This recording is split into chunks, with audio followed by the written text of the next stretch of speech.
sumamba, magpasalamat sa ating Panginoon.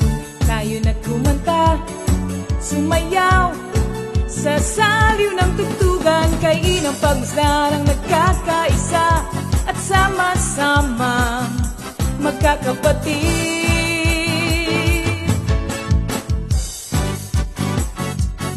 Tayo na sumamba, kumanta. Tayo na sumamba, sumayaw kay Jesus. Tayo na at sumamba, magpasalamat sa ating Panginoon. Tayo na kumanta, sumayaw sa saliw ng tugtugan, kay inang pagmasdan ang nagkakaisa at sama-sama magkakapatid. Ibigay kay Jesus ang iyong problema. Magdasal, maghintay, magtiwala. Sa oras ng pangangailangan, si Jesus ang katugunan. Si Jesus ang ating Panginoon, kailanman di Kanya iiwan. Si Jesus ang ating Panginoon, kasama sa lahat ng oras. Papuri at pasasalamat tanging sa'yo, alay. Tanging sa'yo, alay.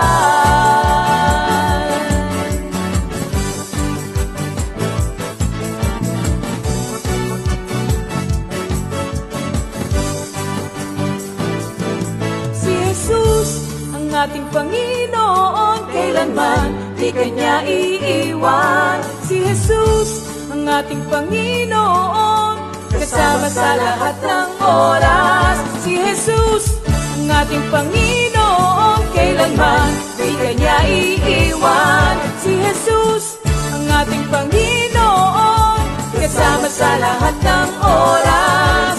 Papuri at pasasalamat tanging sa'yo, alay. Tanging sa'yo, alay.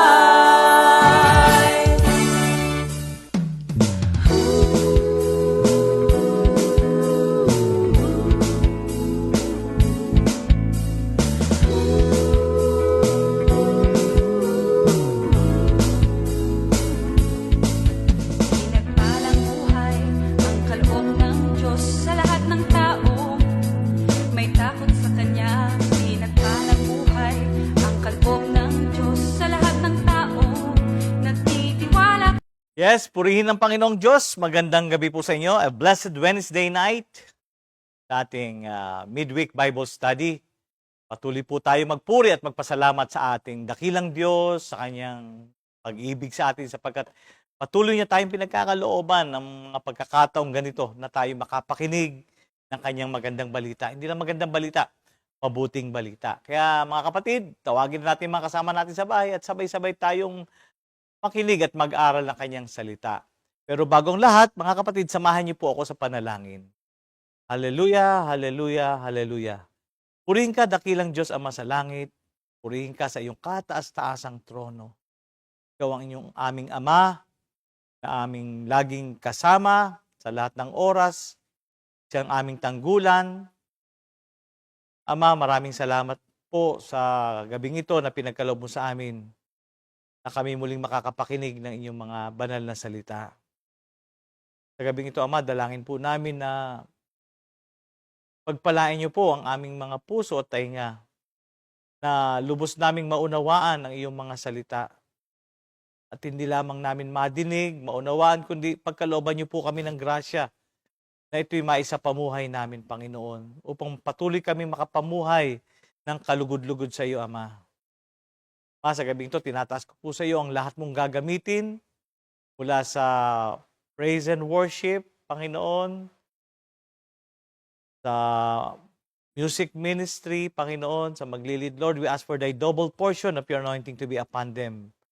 at lalo't higit sa lahat sa kapatid namin gagamitin mo sa pagpapahayag ng iyong mga banal na salita. Bless his lips, Father God, and give him your double portion of your anointing and wisdom. May your name be glorified tonight, Father God. And again, we bring you back the highest praise, the highest glory and honor. In Jesus' mighty name we pray. Amen. Thank you, Lord. At gaya ng dati, habang tayo nag-aantay sa ating mga kapatid na maglalagin dahil sila naman gagaling pa sa trabaho, mga kabisihan sa buhay, ay tayo muna po ay maupo. Let's sit back and relax and listen sa mga original songs given by the Lord sa ating mga kapatiran. Kinig po tayo mga kapatid.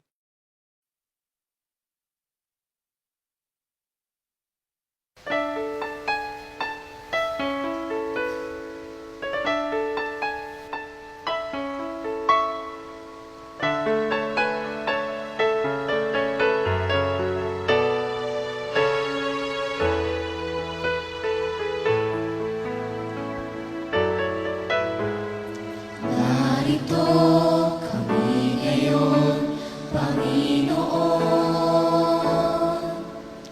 nag-aalay ng awit na pasasalamat sa'yo sa lahat ng panahon, anumang pagkakataon, itataas ang pangalan mo, Jesus.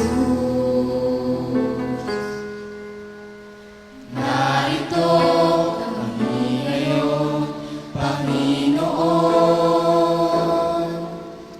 nag-aalay ng awit na pagsamba sa'yo sa lahat ng panahon, anumang pagkakataon, itataas ang pangalan mo, Jesus.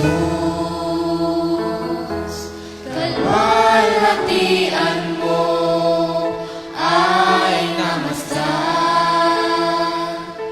kapangyarihan mo ay nahayag, kamangha-mangha ang iyong mga gawa.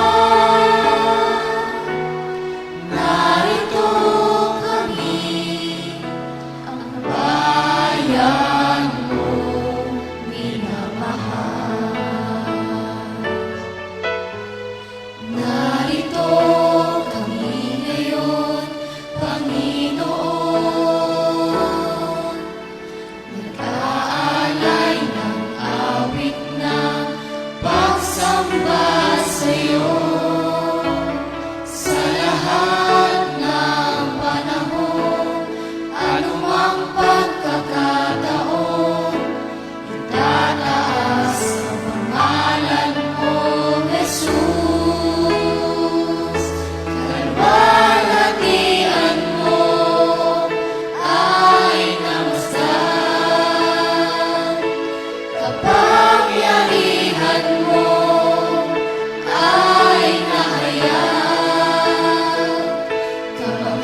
so good.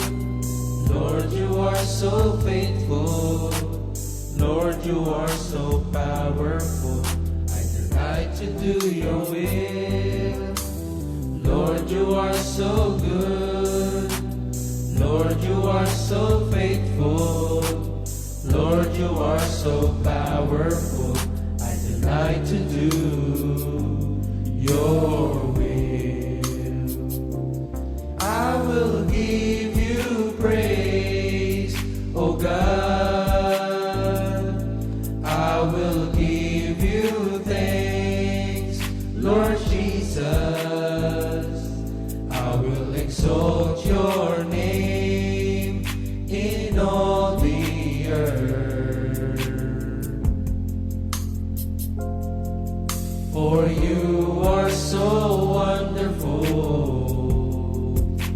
and worthy to be praised.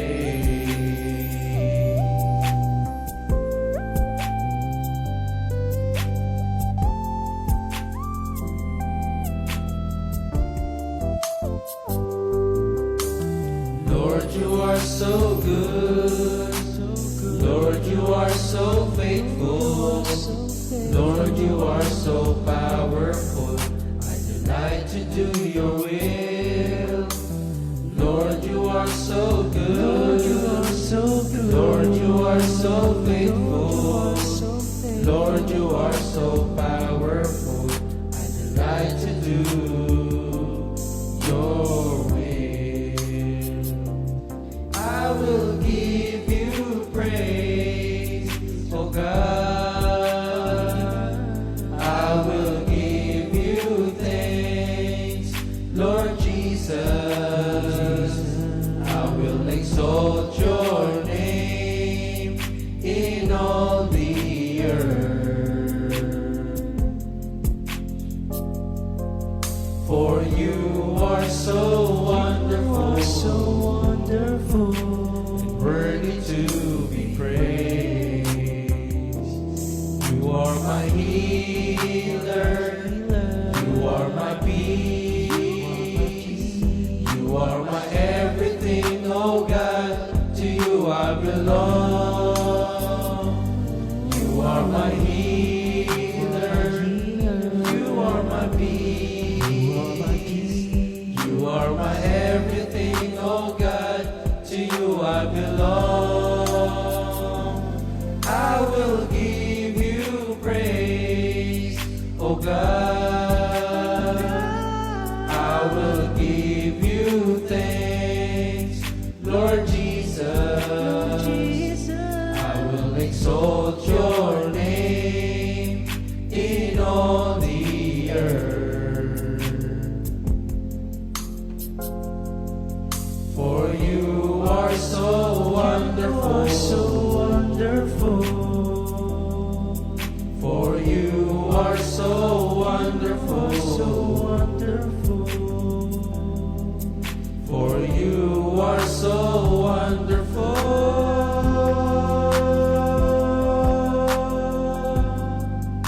and worthy to be praised. Worthy to be praised.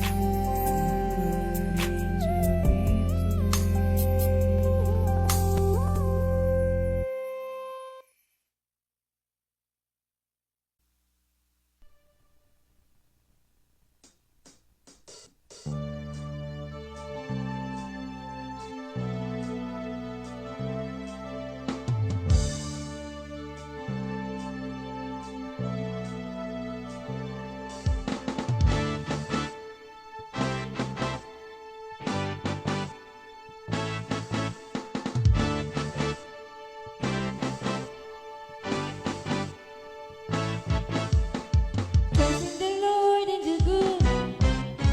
Live in the land and be saved. Delight yourself in the Lord.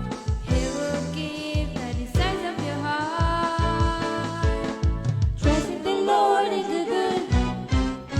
Live in the land and be saved. Delight yourself in the Lord. He will give the desires of your heart.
You put me together in my mother's womb. I praise you because you are to be feared. All you do is strange and wonderful. I know it with all my heart.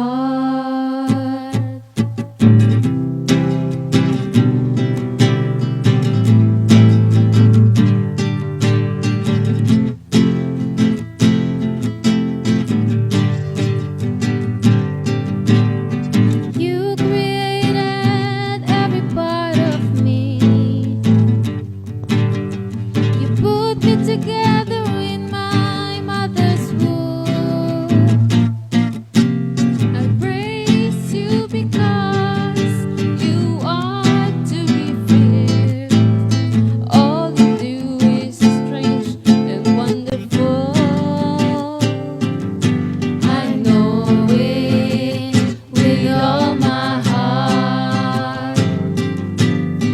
When my bones were being formed, carefully put together in my mother's womb, I was going there in secret. You knew that I was there. You saw me before I was born.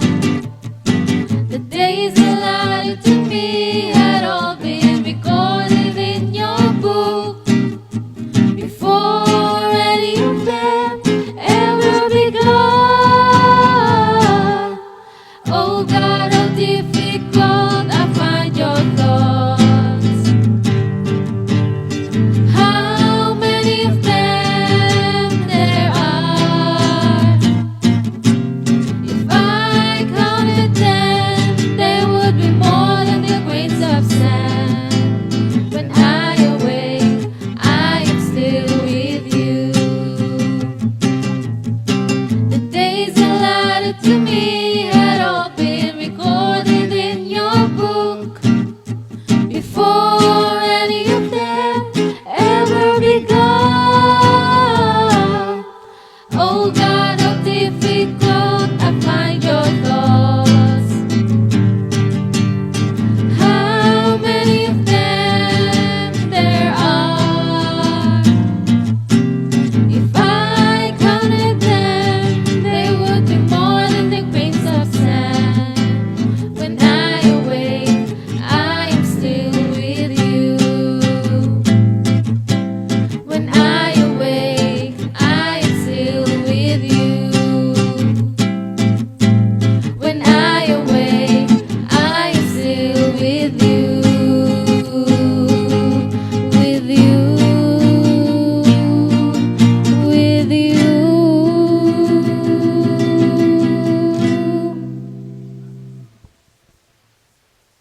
Glory to God. Thank you, Lord, sa napakagandang awitin. Ano, ha? At sinabayan ba natin? Dapat lang nating sinabayan. And again, mga kapatid, malapit na po ang ating family affair. At the same time, Christmas party. Ano, ha? Kasi December natin gaganapin. Ano, ha? Christmas Fellowship and Family Affair 2023. Ano, ha? Saan po natin gaganapin? Ayan po, makikita nyo sa ating screen, Aquamira Resort, Tanza, Cavite. Kailan po? Sa December 2 and 3, 2023. Saturday and Sunday. Okay. Sa A2 po, ang ating selebrasyon ay acrostic afterglow. This is musical, ano, ha? Mga awitin na walang masyadong ano, sabi nga unplug, ano, ha? Yun ang ating mapapakinggan. We will be entertained sa hapon na yon. Alas 5 ng hapon. Wala pong entrance fee yun, mga kapatid. Pero kailangan po nating magparehistro. Ha? Today. Ha? Magparehistro today. Final na po yon. Para dire-diretso ho tayo. With exchange gift po to, mga kapatid. Ha? Magdala kayo ng gift para makasali kayo sa exchange gift. Ano? Actually, puro workers po nando doon. Pero invited din yung mga members na kayang makarating ng December 2. Ano? Yung available, yung araw na yon. Ano, ha? So, at ang ating main celebration ng ating family affair ay sa December 3 po, 2023. And it's a Sunday. Alas 8 ng umaga. Yung December 2, alas 5 ng hapon. Yung ating main celebration ng family affair will be Sunday morning, which is 8 a.m. Malinaw po ba, mga kapatid? Thank you, Lord. Ang entrance fee po natin, ito po yung Sunday na po ito, ha? Para sa adult po is 450 per head. Ang mga infants, of course, free entrance yan, yung mga kargahin pa, yung mga sanggol. Pero yung kids 4 feet below, age 9, 350 per head po. Ang deadline ng registration ay November 15. Ngayon din po. Ayan. So, ang tents po, good for 30 people. May mga tents po doon. Kaya pag sinabing tent, siyempre, alam namang hindi naman lahat tayo 30 kaagad. Magkuha kayo ng mga kasama nyo para makabuo kayo ng 30 at paghati-hatian ninyo. Available pa po at 3,000 per tent. You can message, of course, Sister Ria. Ayan, ha? Ayan. Personal food is allowed. Pwede kayo magbaon ng mga sandwiches. Maski mga ulam, basta nasa Tupperware, presentable, ano. Wala sa kaldero, mga kapatid. Huwag kayong magdadala ng kaldero. Kung hindi, pwede magdala kayo ng kaldero, pero hanggang doon lang sa sasakyan nyo, parang bawasan nyo lang po yun. Pwede. Pero hanggang sa sasakyan lang yung kaldero. At ang ilalagay nyo yung pagkain sa mga Tupperware po, sa mga lalagyan ng ulam, ano, ha? And ito naman, pagdating sa ating mga swimwear, sabi nga ni Sister Ria, proper decent swimming. Yan. Kailangan ma-decente po yung ating attire, ha? No cotton, no bikini, no super short shorts, etc. at iba pa. Nagkakaintindihan po tayo. Kung hindi, sabi nga ni Ating, alam nyo na. Purihin ang Diyos. Hallelujah. Ano pa ba ang ating mga dapat malaman bago mag-anniversary? Of course, you should bring your own toiletries. Mga tissue, alcohol. Hindi ho toilet ang dadalhin nyo, ha? Toiletries. Sabon, shampoo, toothpaste, toothbrush. Ayan, ha? Thank you, Lord. Ano pa ba ang ating mga for those who availed rooms, ha? Yung mga kumuha po ng kwarto, kindly message Brother Butch Cow o si Sister Lisa, ang aking misis, Lisa Pangilinan. At kung sino-sino po kayo sa kwarto, kailangan po malaman, napakahalaga kung sino-sino po kayo sa loob ng kwartong kinuha ninyo. Ano po? Para hindi tayo magkaproblema. Yan. For those with double bedrooms, pakinggan nyo po mabuti, mga kapatid, ha? For those who have double bed, sa Tagalog, 2 higaan. Yun po ay good for 2 adults and 2 kids. Medyo malapad po yung kama. Siyempre, komportable dapat ang higa natin. Yun po, free breakfast for what? For 2. 2 lang po. Kaya 2 beds, 2 breakfast lang po. Ngayon, kung may kasama kayong dagdag doon, hindi kasama sa breakfast po yun. Ayan, ha? Malinaw po ba? So, free breakfast for 2 per room. 2 heads, free entrance. 2 din. Free entrance for 2 rin po yun. Yung extra kasama nyo sa room, magbabayad po yun. Nang magkano, Sister Jam? Yan, ha? Ito na, babasahin ko na po. Kids will pay, kung ang kasama nyo po sa room ay 2 kids, 350 bawat isa. Bawat isa. So, ang 2, of course, that is 700. In exchange of kids, kung adult naman ang makakasama doon sa 2-bed room, 2 beds, ang bayad po ng bawat isang adult ay 900. Sa entrance fee at beddings. Ang kasama po sa 900 ay entrance fee at bedding. Wala pong breakfast po yun. Okay? Malinaw po ba? Excess heads. Yung pang-5 o pang-6. Magbabayad po ng 600 per head. Free entrance pa rin po, pero walang beddings. Entrance lang po. Walang bedding at walang breakfast. Malinaw po. Yan. Thank you, Lord, for the information. Yan. At for those with queen bed rooms, yan. Isang bed lang yun, pero queen size po. 2 adults, free breakfast for 2. Ngayon, kung magkakaroon ng additional doon sa queen bedroom na yon, sa 2 taong yon, pwede naman mag-accommodate sila. Magbabayad nga lang po ng 600. Ang sakop po ng 600 na binayad ay yung entrance fee lang po. Pero walang breakfast at walang bedding. Magdadala kayo ng sarili ninyong higaan, ng inyong banig o ng airbed. Yan. Thank you, Lord. Oo. Yan. Malinaw mga kapatid, ha? Ngayon, kung napagplanuhan nyo naman na doon mag-almusal dahil hindi nga kayo kasali sa breakfast, so sa mga hindi kasali sa breakfast sa kwarto, ito po ang mga menu. American breakfast is 250. Langgonisa, 250. Smoked bangos, 240. Tocino, 210. Tapa, 240. At ang adobo, 230. Pero mga kapatid, I guarantee you, masarap po silang magluto. Ano, ha? Natikman ko nung kami nagbisita doon. Ano, ha? Aha. Free breakfast for 2 heads per room. Again, for extra head per room, you can avail their breakfast with additional payment. Yan, ha? Ayos po ba mga kapatid? Yan. Yan naman po, meron tayong mga mabibili din po. Souvenir natin. Sa ating anniversary, may mga fans. Yan. Mga fans club. Halagang 30 pesos po yan. Lalo ngayon, laging mainit. Kailangan natin ng pamaypay. Ayan. May souvenir po tayo. And of course, the golfer umbrella, worth 250. Malapad po yan. 30 inches po yan. Yan. Maski hindi kayo nag-golf, pwede. And then the cane umbrella. May payong na kayo, may tungkod pa kayo. Worth 150 each. That is 23 inches. Yan. Ano ha? Okay.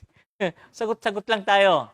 At meron tayong automatic two-fold. Sa mga nahihiya magdala ng umbrella, ito po, automatic two-fold umbrella na itatago ninyo sa loob ng inyong bag.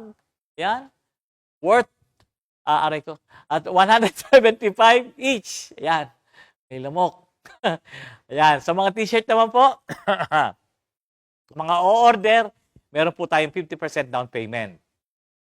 But if you are able to pay in full po, please coordinate with the CSM group. Ano ha?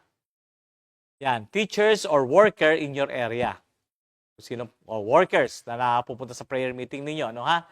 Of course, deadline for additional order is November 19, Sunday. Yan. Sa kiddies, nagtaas po tayo dyan dahil sa kiddie, as is, 250. Pero ang adult, medyo nagtaas po tayo dahil natapos na yung first batch, ito na po yung second batch at nag-request po yung in-order na natin ng additional, which is, magiging 300. Yan yung dating 250, nagdagdag po, nagpatong po sila ng 50 pesos. Ano, sila po yun, hindi po tayo. Yan po ang mga design. Psalms 119 verse 11, white shirt. Yan. Small, medium, large, double, yan. Makikita ho natin. And then sa kulay blue po, we have Psalms 119, 97, blue t-shirt. Yan. Okay. Mga sizes po natin, extra small, small, medium, large, extra large, double extra large, triple extra large, and quadruple extra large. Ha? At may nag 5XL din, yung mga super pinagpala ng laki. Ano ha? Meron po tayong 5XL mga kapatid. Nothing to worry. Lahat ay mabibigyan. Ano ha? Lahat ng size. Okay, ang brand po ng t-shirt ay Winner. At for reference, same, Winner at Whistler, ano ha? For reference, same as last year. Okay, kung gusto nyo makita talaga, may sample kayo. Kung meron kayong t-shirt last year, ayan po, infant to kids, kiddie, size 4, 6, 8, 12, and 14. T-shirts brand, Softex, and Kentucky. Hindi po manok yan, ha? Okay. Hallelujah. Thank you, Lord, for the announcement. And of course, hindi natin palalampasin ang mga kapatid natin na nagdidiwang ng kanilang special day. And it's their birthday, November 15, 2023. Happy birthday! Uy! Nay Clemen, paano namin matitikman ang handa ninyo? Siyempre, pupunta dyan. Hindi kami makakapunta. Wednesday Bible Study. Brother Mario Encarnacion. Brother Pastor Alex Kaabay, of course, dyan sa Amerika. Brother Rico Katabay, Sister Isa Oliveros, Sister Rachel de la Cruz, and Brother Ferdy Patulay. Happy birthday mga kapatid. Enjoy your day. A blessed day to all of you. Hallelujah.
Thank you, Lord. Happy birthday and enjoy your day.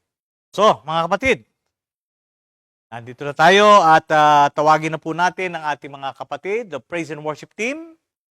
At tawagin na rin natin ang mga kasama natin sa bahay para sama-sama tayo magpuri at dakilain ang ating dakilang Diyos Ama sa langit. Ha? Thank you, Lord. Let's welcome the praise and worship team.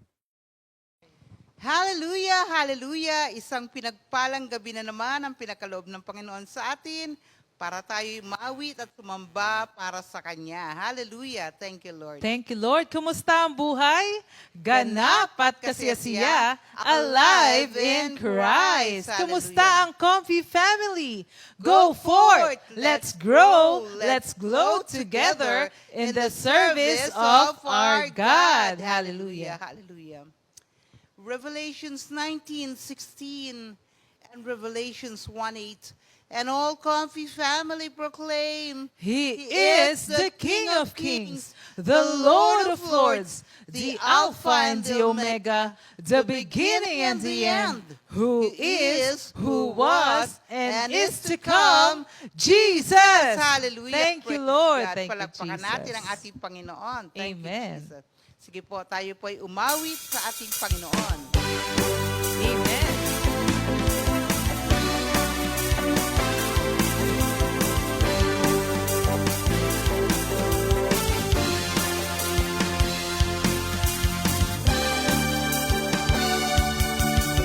Kalat ng tao na kayawi ay may takot. Ang maaral na at likay sumunod sa kanyang utos. Hindi siya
to worship the Lord.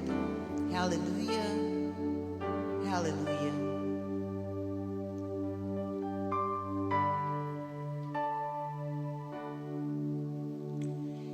Ito na naman, namamangha sa iyong kabutihan. Di ko alam kung bakit ganito ang pagmamahal mo na totoo, na sa akin ay iyong inilaan. Kahit ako'y nagkukulang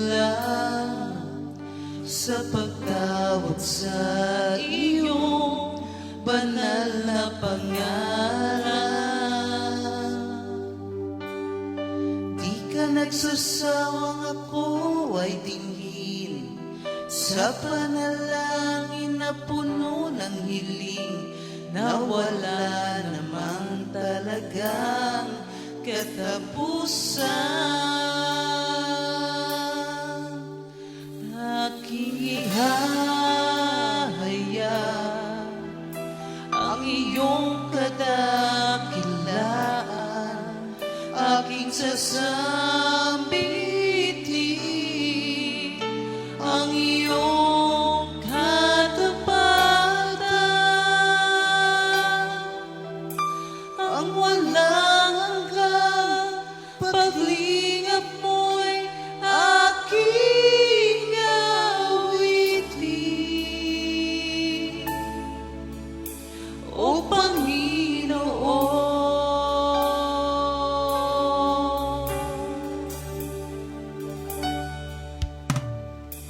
ito na naman, namamangha sa iyong kabutihan.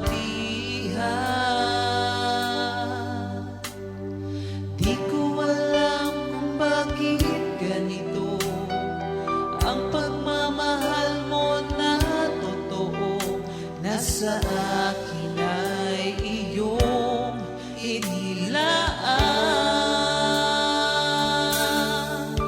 Kahit ako'y nagkukulang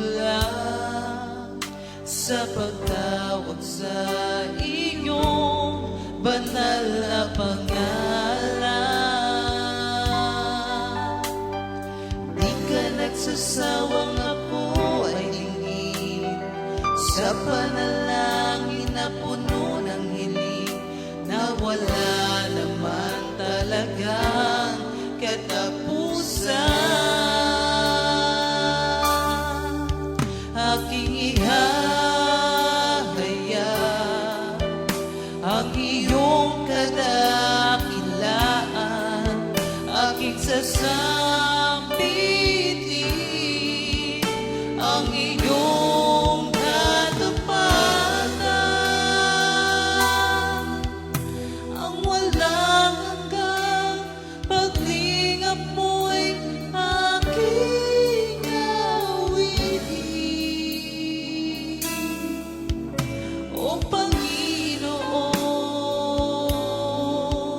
O Panginoon,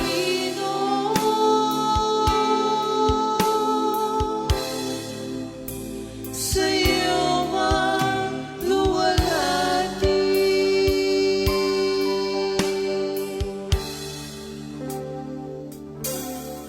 O Yahweh, aking lakas. O Yahweh, aking buhay. O Yahweh, aking lakas. O Yahweh, aking buhay. Sa iyo ang papuri, sa iyo ang luwalhati, ngayon at kailanman, Panginoon.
Yan. Glory, hallelujah. Glory to God. Thank you, Jesus. Okay.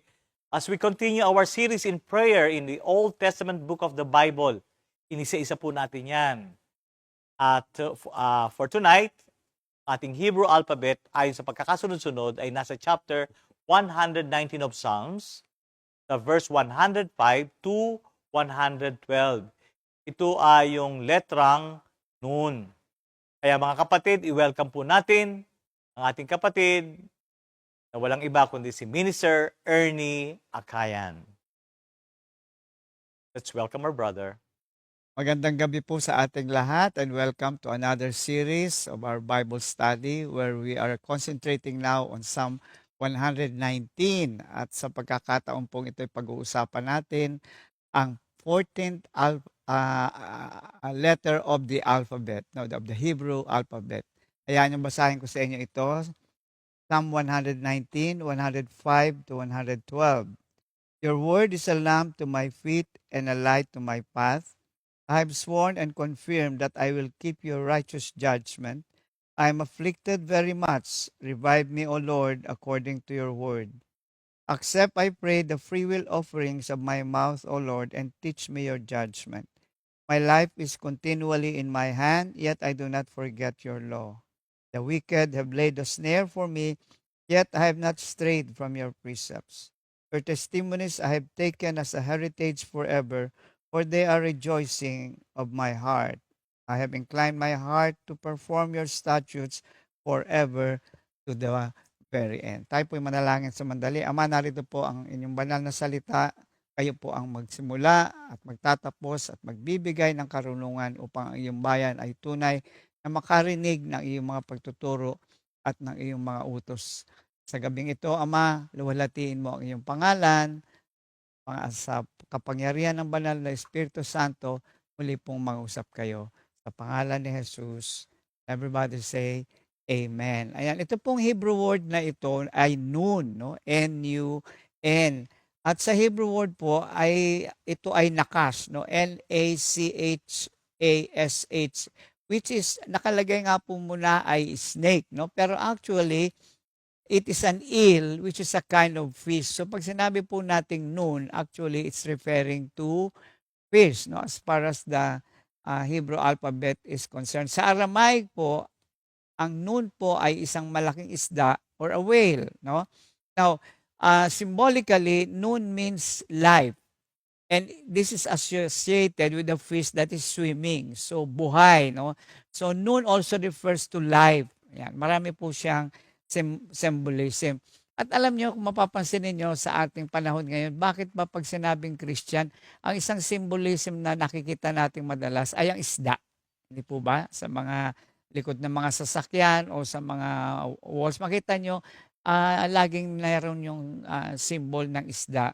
Kasi po, ang isda ay used even by the persecuted believers by identifying themselves. Sinusulat nila o dinodrawing nila sa lupa yung korte ng isda upang ma-identify sila ng co-believers nila na sila ay iisang pananampalataya. Okay? Sa Greek letter naman po ay meron din pong salitang iktus na ang ibig sabihin din ay isda.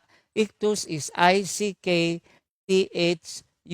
No? At nagkaroon po ito ng acronym in the Greek letters na ang ibig sabihin po ng iktus, it translates to Jesus Christ, God's Son, and Savior. So very interesting po na ang isda, ang simbolo ng isda ay ginamit sa napakaraming lingwahe.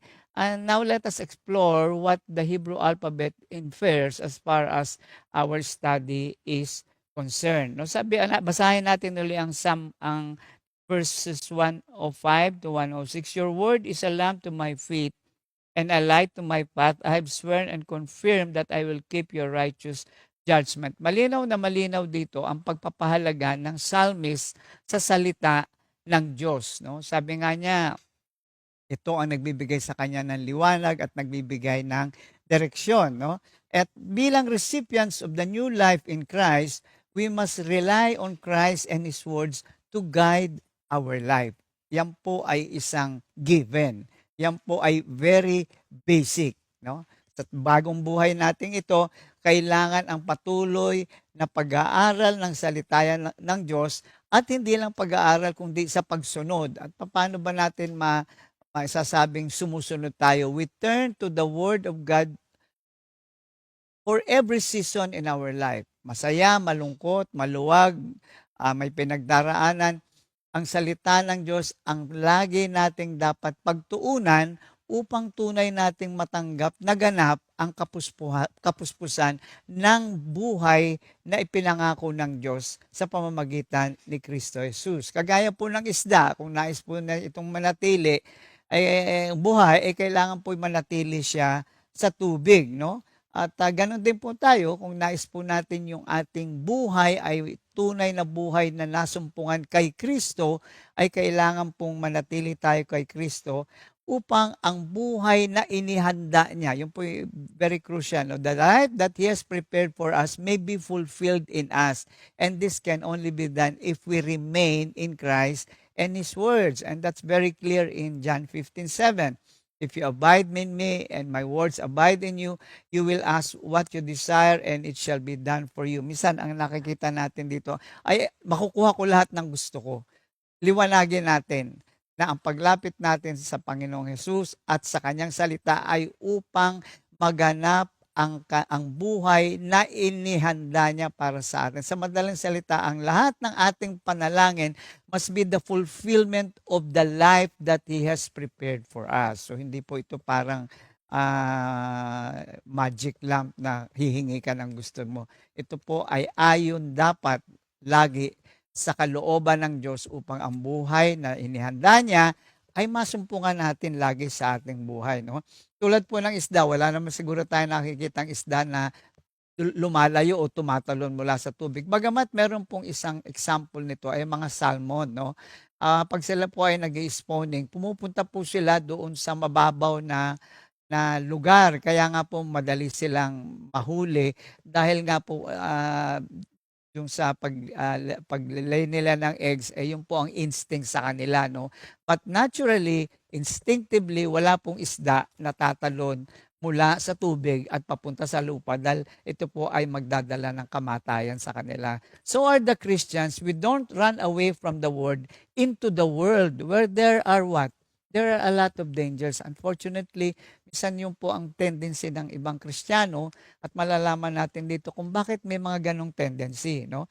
May famous Jewish quotation po dito. Ang sabi, a Jew without a Torah is like a fish without water. Napakagandang pangitain, napakagandang vision. Ang isang Hudyo na hindi nagpapahalaga sa Torah ay tulad sa isang isda na walang tubig, na hindi nakatira sa tubig. So ganoon din po, a Christian without the Bible is like a fish without water. At alam po natin ang magiging resulta noon, kamatayan, ano? So kailangan ito paulit-ulit to remain, no? To remain in the word, we must commit ourselves to the scriptures. Tulad din po ng pag-aasawa yan, no? The husband and the wife made a vow at the altar of God na to commit themselves no matter what happened. Okay? So, ganun din po sa atin. Minsan po, may mga factors na nagiging dahilan para tayo ay lumayo sa salita ng Diyos. Ang una dito ay fear. Minsan, alam natin ang salita, pero mas nadadala tayo ng ating emosyon, nadadala tayo ng ating naintindihan. Kaya nga in Proverbs 3, 7:5-6, napakahalaga po. Trust in the Lord with all your heart. Never rely on what you think you know. Remember the Lord in everything you do and He will show you the right way. So wag po tayo magpadala sa fear or disagreement. No? Minsan may mga bagay tayong hindi naintindihan agad at dahil doon ay tumitigil tayo sa pag-aaral ng salita ng Diyos or misunderstanding. Bakit sabi dito sa verse na ganito ay ganyan? Bakit dito sa isang chapter? Bakit sa Old Testament ito sinasabi? Bakit sa New Testament? We must continually commit ourselves to everything that the Bible brings to our life. Because eventually, we will be able to understand. No? Alam po natin na hindi pwedeng magkamali ang Diyos. At alam natin, ang Diyos na siyang tumawag sa atin ay iisa lamang ang layunin na tayo dumanas ng isang buhay na ganap at kasiyasiya. So no matter what happens, let us commit to every word of God that even the result of our obedience. Minsan doon nagkakatalo. Akala ng marami, kapag ikaw ay sumunod, laging bed of roses. Ay, hindi po. No? There will be many situations wherein we find ourselves in a difficult situation upang makita natin later on how wise and how faithful our God is as far as His words are concerned. Okay, so verses 106, 108, and 109, ito, ni-remind ng psalmist yung commitment niya sa batas ng Diyos. At tayo po, we need to remind, it's just like saying, sa isang lalaki na may asawa na ako, I have a new life, at meron akong bagong responsibility. Ganon din po sa atin, we need to remind ourselves again and again of the Word of God for us to be able to commit ourselves completely to God and His words. Ano ba ang dapat natin gawin? First of all, are we ready? Are we prepared to learn and to keep those words? Napakahalaga po yung commitment. Pag sinabi kasing commitment, ano pa man ang mangyari, panghahawakan at panghahawakan natin ang salita ng Diyos. At kapag ito'y pinanghawakan, tuturuan ka nito. Sa mga pagdaraanan natin, bibigyan ka ng karunungan kung saan ang salita ng Diyos ay magiging buhay na buhay sa atin. Kaya nga po sabi natin kanina, no matter what it brings, you continuously commit yourself to God and to His Word and to remember. At magagawa po natin ngayon if we always come into remembrance kung tayo po'y laging nagbababad sa salita ng Diyos. Okay? We must be ready to keep and learn and remember what it says so that we can live a life that is pleasing to God. Bottom line po, ay yun po ang buhay na magiging kasiyasiya sa Diyos. Hindi po yung ating diskarte, hindi yung konsepto natin ng ano mabuti, ano ang tama, ano matuwid, ano ang fair. Hindi po yun. Kung hindi kung ano ang resulta ng ating pakikinig at pagsunod sa salita ng Diyos. Yun po ang natawag na commitment. At hindi po madali ito sapagkat this is something that we have to choose on a daily basis. Now, in the same manner, ang isa pong isda, to survive a dangerous environment, it must follow its instinctual pattern. Ang mga isda po ay may mga instinct, no? Upang makaiwas sila. Isa pong napakagandang example ay may mga isda po na instinctively, pag may danger, they can blend themselves with the background. Kaya po, kung nandun sila sa bato, yung kulay nila, nag-iiba, yung form nila ay in such a way na parang part sila ng background nila upang maiwas sila sa anumang kapahamakan. Ganon din po sa atin, God has given us His Word as a pattern for us to obey. Kaya napakaganda nga po ng ginawa ng Diyos. Hindi niya sinabi sa atin, niligtas ko na kayo, bahala na kayo sa sarili ninyo. Hindi po. Iniwanan niya ang kanyang espiritu sa atin, sa bawat isang mananampalataya at ang kanyang salita upang ito ang maging pattern natin sa buhay na inihanda niya para sa ating lahat. Tulad po ng isda, it's a second nature to a fish, no? And by the grace of God, ang salita po ng Diyos should be a second nature to us. Hindi na iniisip, hindi na ina-analyze, kundi natural na lamang po nating ginagampanan. Sa verse 112, basahin ko po, I have inclined my heart to perform your statutes forever to the very end. No? So remaining in God's words, make it easier to incline our heart to obey them no matter what. Alam niyo, isang salita sa incline is to bend. No? Ang bend po kasi is kung saan mo, para pong puno, kung saan siya nagbe-bend, di ba, usually nandun yung tinatawag na liwanag, no, yung sunshine, no. Ganun din po sa atin, the more we bend to the Word of God, the more we allow ourselves to be, kagaya po ng isda, immerse, siya ay immerse sa tubig, tayo ay immerse in the Word of God, the easier it is for us to incline our heart to the Word of God and to obey it. Kasi nandun kagad tayo sa obey, na hindi naman natin napapansin na yung puso pala natin ay napakalayo sa ating Panginoon. Ang naalala ko dito yung salita ng Panginoong Yesus na, where your treasure is, there your heart is also. Kung ano ang pinapahalagahan natin sa ating buhay, dun tayo magbe-bend.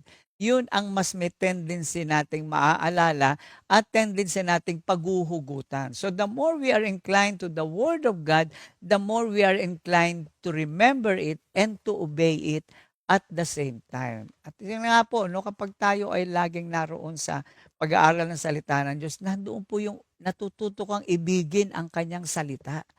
Eh kung hindi po natin gagawin ito, ay napakahirap po talagang sumunod dahil wala tayong pag-ibig unang-una sa Diyos at pangalawa sa kanyang salita. Kaya nga sa Ephesians 3:17 to 18 sabi, that Christ may dwell in your hearts through faith. That you being rooted and grounded, that is the key word, no? Rooted and grounded in love, may be able to comprehend with all the saints what is the width and length and depth and height. So yung lalim, yung lawak, yung taas ng karunungan ng Diyos, yung pag-ibig ng Diyos, the more we are committed to the Word, the more we are inclined to remember them and at the same time, to love them. Di ba? Kung sinong kasama mo lagi, siya mong minamahal siyempre. So kung lagi mong ibinibigay ang iyong atensyon, ang iyong oras sa ating Panginoon at sa pag-aaral ng kanyang salita, mas madadali po ang pagsunod. Kasi hindi lang kaisipan ang gagana diyan, kundi naroon na rin po ang puso na ang tanging desire ay ang pagsunod sa salita ng Diyos. Salita ng Diyos, ano? Remaining in God's Word results in obedience. Ayan po yung sinasabi natin. The more we remain in the Word of God, I like to use the word, nagiging second nature na po ang obedience. Kasi pag mahal mo, susundin mo eh. Pag mahal mo, dahil kilala mo, ay mas madali pong maunawaan kung bakit niya ipinagagawa ang mga bagay-bagay. Kasi may pagkakakilala ka, hindi lamang sa Diyos, kundi sa kanyang mga salita. No? Tulad ng isang isda, no? That instinctively trusts the water. Kaya nga hindi siya umaalis doon kasi alam niya ang buhay niya ay sa pananatili sa tubig and it continuously swim gracefully. Yun nga po, pagka yung iba nga po ginagawa nilang therapy, yung aquarium, pagka sila ay may mga pinagdaraanan daw, ako po hindi ko nadanas, hindi ho ako nag-aquarium, pero sabi ng mga nag-aquarium, at the end of the day, pagdating nila ng bahay, uupo sila, lalagyan nila ng konting music, tapos panonoorin nila yung mga isda na makita nila walang stress, langoy na maganda, hindi ba? Patuloy na nai-enjoy niya yung kanyang buhay sa loob ng aquarium at nakaka-epekto pala po yun sa isang taong nanonood. No? Kagaya rin po natin, we experience joy in the Word which is the result of our obedience. Kaya nga ibang mga tao sabihin, may problema ka pala na ang laki-laki, ba't hindi namin nahahalata? Tulad po ng isda, kaya nating lumangoy sa buhay dahil may kagalakan tayo. The fact na nakakasunod tayo sa Diyos at nasa Panginoon tayo. At nakakatuwa po dito kung tayo po ay namumuhay ng may kagalakan, bunga nga ng ating commitment sa Diyos at sa kanyang mga salita, ang mga tao sa paligid, kumbaga sa ay nami-minister ba na bakit ganyan ang buhay mo? Bakit ikaw ay may kapayapaan at may kagalakan? Napakalaki ng problema mo. So kahit sila po ay nami-minister ng ating buhay. So hindi lang po yung ating pagpipreach, kundi lalo na po sa unbeliever, napakalaga ang unang makaminister sa kanila ay ang ating buhay. Remember, why do we have this joy? Because the more we receive more revelation and grace, the more we receive the ultimate joy of being found by Him. Mapapansin nyo dito, not being found by us, by being found by Him. Ang madaling salita, ang salita ng Diyos ay dinadala tayo kung saan nalalagay tayo sa mas malalim na ugnayan sa Diyos. Mas intimate relationship. And the more intimacy we have with our God, the more revelation and grace we receive. And the more we are being used by our God. Sa verse 107, basahin natin, I am afflicted very much. Revive me, O Lord, according to your word. So sa verse 107, makita natin dito merong pinagdaraanan ang psalmist at inaamin niya ito, no? Napakaganda na ang una nating gagawin kapag tayo may pinagdaraanan ay dadalhin natin ito sa harapan ng Diyos, no? So ang psalmist po ay in-express niya yung kanyang sitwasyon, but with trust that only God can revive him. Bakit po natin, bakit ang psalmist ay dinala niya kaagad ang kanyang pinagdaraanan sa Diyos? Sapagkat alam niya ang Diyos lang ang pwedeng umayos nito. Kagaya natin, hindi tayo sa tao kagad lalapit, hindi tayo kagad sa tao hihingi ng advice. The first thing that we do is we bring this before our God. Yung pinag-aralan nga po natin sa Psalm 13, we lament before our God. And when we do that, we are saying, ikaw lang ang pwedeng umayos nito, kaya ikaw ang una kong pinagdadalhan nito, ikaw lamang ang inaasahan ko. He turns to the Word because it leads to life. Yun ang maganda. Kapag tayo ay lumalapit sa Diyos at ang salita niya ang ating pinangahawakan, nasusumpungan in spite of the obstacles, so in spite of whatever we're going through, yung buhay na ganap at kasiyasiya ay masusumpungan pa rin natin.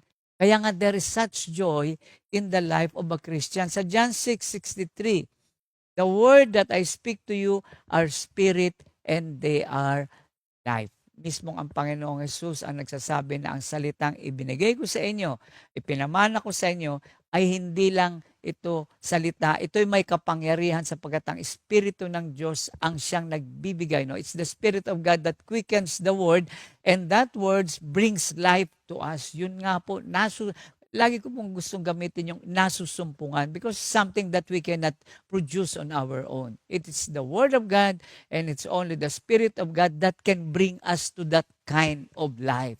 So the more we yield to the Word of God, the more we yield to the Spirit of God, the more I experience this kind of life na talagang kaiba po sa dati nating pamumuhay. Ano? Kagaya po sa isang isda na may mga, siyempre, may mga tulad sa dagat, ay may mga bagyo at may mga, siyempre, mga kapahamakan din siyang hinaharap. No?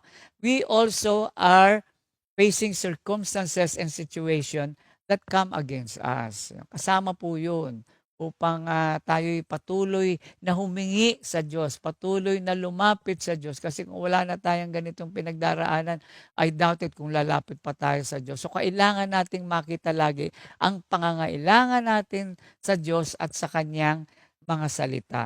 Okay? Ito pa napakaganda. Hindi lang karunungan, hindi lang kaligtasan ang ating nasusumpungan kapag tayo ay lumalapit sa Diyos. Merong kapahingahan. Nabanggit ko nga kanina, ang isang isda, makita natin sa isang aquarium, there is such rest. No? He enjoys its environment, he enjoys the food that has been provided by the owner of the aquarium. He enjoys the water where usually may oxygen yan para nga maging comfortable yung isda. So ganoon din sa atin, ano? When we come to God and eat His Word, at kinakain natin ang salita ng Diyos, ano ang nagiging resulta nito? Nagkakaroon tayo ng kapahingahan.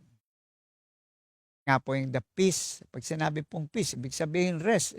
So pag sinabing peace, there is such rest in the presence of God. In spite of all our troubles, you try it. No? Baka sabihin nyo, salita ko lang ito. Kayo po ang makapagpapatotoo na kapag ang Diyos ang inyong nalapitan, ang Kanyang salita ang inyong pinanghawakan, ang unang-unang matatanggap ninyo ay kapahingahan at tinatawag na kapayapaan. Nga po nung ako ay nakadanas na ang aking apo ay nagkaroon ng COVID, 2 weeks old pa lang, mula sa sinapupunan. The first thing I did was to lament, and that means I worship before God. And after 30 minutes, the peace came down. At nung bumaba yung kapayapaan, tumayo na po ako. Dahil alam kong meron na akong katiyakan sa kasagutan sa aking panalangin. Bakit po? Tumanggap po ako ng kapahingahan mula sa ating Panginoon. At yan po ang dapat na kustumbre ng bawat isang Kristiyano. Okay? We do not wander like a fish, no? We do not wander from God's precepts and hold on to the truth of His inheritance. Gusto ko to. katotohanan na at pinamana sa atin. Kapag may mana po kayo, protected po kayo. Bakit? Protected ka ng will na whatever happens, dahil pinamanahan ka, yung pong will na yon, yung salita doon sa last will and testament, poprotektahan ka sa ano pa man pwedeng mangyari dahil ito ay tiyak at totoo. So ganun din po ang salita ng Diyos, no? Ang salita po ng Diyos ay pinamana sa atin upang maranasan natin ang kanyang protection. There is such protection in the Word of God, no? We can find God's will in His Word. Ayan, marami nagtatanong, ano ba talaga ang gusto ng Diyos sa akin? Kaya ho iba, kung saan-saan nagpupunta, hanap dito, hanap dyan, ng kasagutan sa kanilang buhay. Kaya nga po, minsan ang nangyayari, pag hindi nakakuha ng kasagutan, nagpapakamatay. Dahil hanap siya ng hanap. But many people are looking at the wrong places, no? At dito, pinatutotohanan ng salita ng Diyos na we can only find the will of God through His words. Through His words. And trust its protection for our life. Yan. So kaya nga kapag ang salita ng Diyos ay naroroon, may kapahingahan. Bakit? Kasi may protection ka.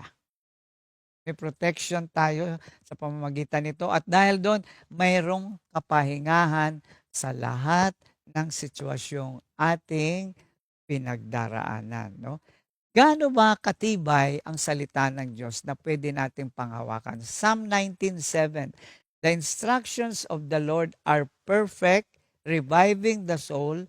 The decrees of the Lord are trustworthy, making wise the simple. The word of God is perfect. Ibig sabihin yan, walang hindi yan kayang gawin. At kapag tayo dumadanas ng kung ano pa man, i-revive niya, bubuhayin niya uli yung ating espiritu. Bibigyan niya tayo ng kalakasan upang harapin ang lahat ng ito at bibigyan tayo ng karunungan. Yun ang pinakamaganda, na tayo tatanggap ng karunungan mula sa ating Panginoon. So, ang daming, sabi ko nga, alam niyo ba, pag Kristiyano ka, ang daming privilege. Nung araw din natin naintindihan, kaya tingin natin, sisimba, ang daming utos. Hindi po. Basahin natin ang Biblia at makita, ang dami palang pribileyo ng isang mananampalataya. Tulad din po ng isang isda, no? Minsan nagwa-wander away from the school. Pag sinabi yung school of fish po, ito po yung sama-samang isda, isang uri ng isda na lumalangoy, sabay-sabay, nakikita po natin ito sa dagat. Ano? At kapag tayo, ang isang isda ay humiwalay, ano mangyayari? He comes in contact with bigger, meaner, and different kind of fish. At tayo rin po, we also come across different kind of people who differs from us in terms of mga background, in terms of culture, in terms of opinion. Pero despite that, no, even if there will be conflicts, we can find ways to resolve them by not wandering from God's Word. Ayan, marami pong challenges sa buhay. Definitely, may mga pagdadaanan po tayo. Pero ito po ang napakaganda sa atin, no?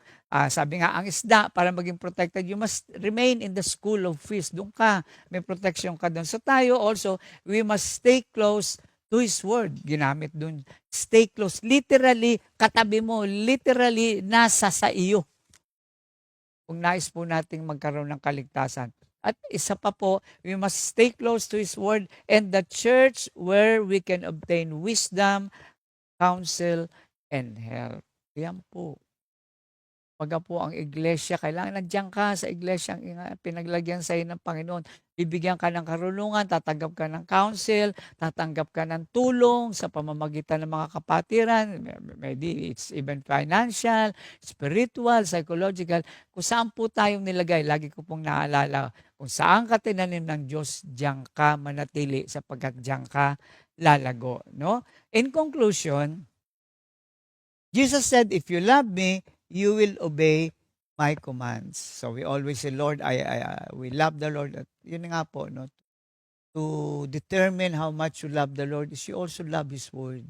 Hindi po natin pwede sabihin, mahal ko ang Diyos, pero hindi ako naniniwala sa Biblia. Ay, hindi po. Because the Word and God are one. Tandaan po natin yan. So kung mahal po natin ang Diyos, sabi niya, kung mahal mo ako talaga, ay susunod kayo sa aking utos. And what better way to respond than to swim in obedience? Ginamit ko po yung salitang swim kasi yung mga binanggit natin kanina mga factors na tayo tatanggap ng kapahingahan, ng karunungan, ng protection, actually para tayong isda na nasa aquarium na we're just swimming towards what? Towards the Lord. Hindi ganong katinding struggle unlike nung tayo ay hindi pa Kristiyano. Ang dami-dami nating kinukonsider. Ngayon, isa lang po ang ikukonsider natin. At yan ay ang ating relasyon sa ating Panginoon. Because eventually, the Word will bring us into a deeper relationship with God. Making it a second nature. No, kung ang isda ay may second nature na lumalangoy sa tubig, tayo po ay dapat ay may second nature na tayo may kagalakang sumunod. Mangyayari po yan kasi kaya pong gawin yan ng salita ng Diyos. Hindi natin kaya yan, wala sa nature natin yan.